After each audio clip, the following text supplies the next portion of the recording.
What's up, good people, and welcome to another morning money motivation. I hope you are doing extremely well, and if not, I hope that we can change that in the coming moments. Today, I want to talk about health and how important health is to everything, to your financial well-being, to your mental well-being, to your physical well-being. How all those things really tie together. How do we really thrive at life? In the lives that we live, regardless of where we are, financially, regardless of how much money we have, regardless of, how much affluence we have or anything else, anything we've accomplished in life, regardless of those things, how does health play into allowing us to be the persons we want to be? Because at the end of the day, health in a lot of ways is wealth. And I know we've all heard this before, health is wealth. And it's a true statement, because if you are not healthy, if you are not in good health, and regardless of how much money you make, regardless of, where you can go and the things that you can do, 9 times out of 10, you're not going to be at the peak of your happiness. You're not going to be able to, be at peace with what is happening in your life, because your health really defines your ability to endure. It really defines your ability to live a life of freedom. For instance, if you're in good health, you can really do just about anything. Yes, you might not have all the money in the world. You might not have, everything that you want at your fingertips. But if you are in good health, you are at the ground level where you can make decisions to do those things, to do just about anything you want to do. So having good health is what puts you in the position to do all of the other things you want to do in life. It is the foundation of your happiness. Not saying that you can't, aspire to do whatever you want to do and not be in a place of good health and not get there. I'm not saying that. You can always aspire to be healthier than you are, but starting with your health as the foundation, it really sets you up to, really prosper in whatever situation you set out or whatever goal you set out to accomplish. And I mean that sincerely, because there's a lot of times when, we set out to do things, and that can be from a financial standpoint or otherwise. We set out to do things and we're really gung-ho about those things, and we pour our all into them. But we neglect our health. And when we do that, we find that we come to a stopping point in those situations where we can't move forward. We've done all the things that we needed to do. We've moved in the spirit of what we're doing. We followed all the steps. But if we neglect our health, we reach that stopping point in what we're doing where we're burnt out. And, we may have accomplished great things in what we're doing, but we reach that point. That is the point where it's very important to pay attention to your health and what is really important. Your physical, mental, psychological, what have your health is so important, because it is the thing that really ties all of those other things together and makes them worthwhile. Now, I'm not saying that everyone has the same physical, mental, what have you, health situation. So this is not a one size fits all situation in terms of health. Everyone is different. Some people are diabetic. Some people are, there are all these different things that, different conditions or different health situations based on who we are. There are all these different health situations that you can be in. We as individuals have to understand our own physical, mental, spiritual health. We have to understand our own health as it relates to us, and not what someone else is telling us our health is. I think it's a very important thing to do, because it is one of the things that will allow you to start on the path of being in good health consistently. When you understand what your needs are from a health perspective, then you can begin to make those decisions. And that's what it really comes down to. You can begin to make decisions that affect you and your health. One of the hardest things that I think, and I've seen this so much, is that, I think a lot of people, a lot of times, we don't know how to make decisions about our health because we haven't been taught to do that. We haven't gone down a path in our life that says, hey, pay attention to your health and understand what your specific needs are and address those. We don't go down that path. The path we go down is, okay, here's an entity over here that's going to take care of you when you're sick. Or here's the thing, here's where to go when you're sick. And I'm not discrediting the medical field at all. That's not what I'm doing, but I'm trying to, illustrate what our path has been as of late. A lot of people, this is our path. And along with that, we adopt a lot of different philosophies about our health based on, our beliefs, based on, our communities and our environments, and our family structures and units.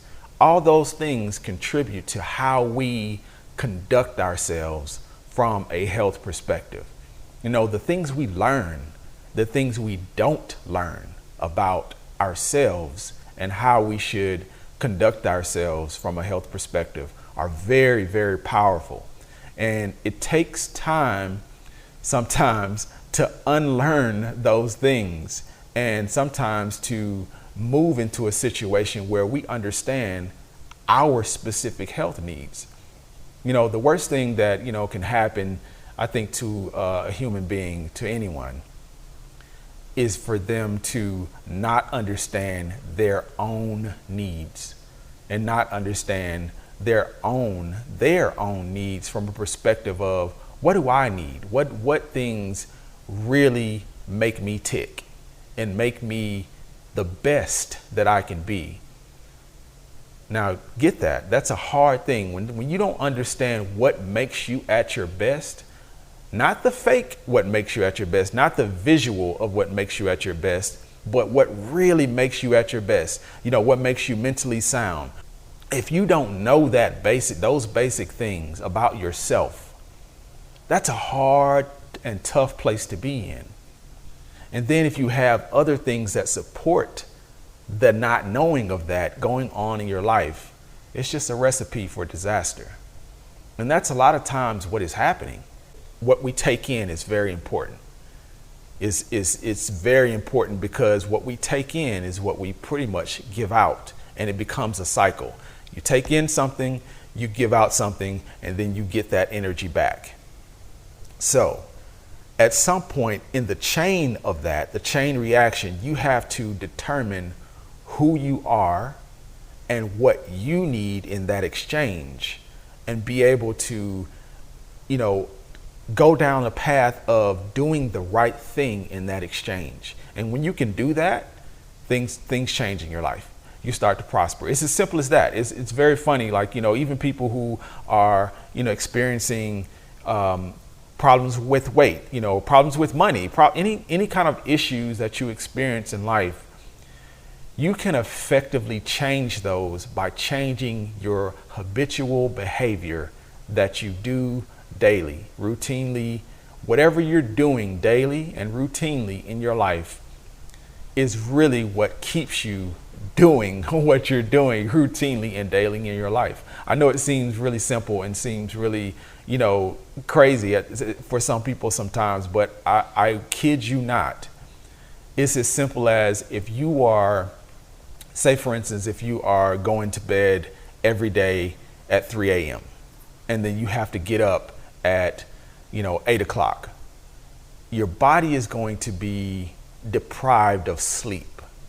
If you change that simple thing where you are going to bed at 10 o'clock, so much will improve in your life that it make your head spin, because that action that you're taking will yield a result in a short amount of time. because that's what it is. It's like you're causing a action, you're causing an adverse action, or you're causing a result based on the action that you're changing in your life. And the more you do it, the hardest thing is actually starting. Most times the hardest thing to do in any situation is actually to start change. When you start change and then you repeat it, the more you repeat that, the easier it actually gets. It becomes habitual. Just like a bad thing. When you do a bad thing the first time and it's like, oh, that felt good, or, let me try that one more time. And the stronger the pull of that is, or the stronger the feeling you get, the dopamine or serotonin or whatever feeling you get in your brain, the stronger the feeling, the more you're going to desire it. It's positive and negative. It works both ways. So you want to create a strong polar pull for the positive things that you want to happen in your life. You have to create that. So doing it, always start. If you want to start and then do it again, even if you have a false start where you do it one time and you're like, oh, I can't do that. Start again. Push yourself to start. Once you start, the more you do that, it becomes easier and you start to effectively see change.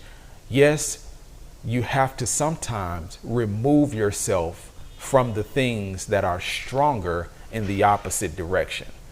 Prime example, if you're in a community that supports a certain type of eating habits or supports a certain type of, financial debauchery. And yeah, that's a thing. You have communities, you can be in a community that, is lacking in financial literacy, and that community feeds that type of, mentality in the people that are governed in that community. It's a very true thing. You can, and it's its own ecosystem, and that ecosystem will thrive in that ignorance. And if you are a part of that ecosystem, it's hard to think differently because you are in an ecosystem that thrives on the lack of knowledge that way. So sometimes you have to be able to remove yourself, even temporarily, remove yourself from that ecosystem so that you can understand something different. So if you have a worldview that says, I could never make it. If that's your worldview, I can never make it at this, or I can never get past this point because that's just who I am. If that's your worldview, then it's very difficult to inject other things that are to the contrary inside of that worldview, especially if the community that you're living in supports that worldview. So sometimes to actually change what you're thinking and change what you're doing, you have to be able to remove yourself from that situation or the things that are supporting those thoughts. So knowing that is harmful for you is the first thing. And then saying, okay, this is not right. I have to take action and I have to change what I'm doing. Once you admit that what you're doing is wrong, you can move forward. You can move beyond it. A lot of times people don't want to admit what they're doing is wrong, and that is what keeps you in a state of not being able to accomplish the things you want to accomplish. You have to start with yourself. I'm going to say that again. You have to start with yourself. Work on you. Understand you. Take some time to really understand you. I promise you, you won't regret it. I hope this was helpful to someone. And until we talk again, I wish you health, wealth, and freedom.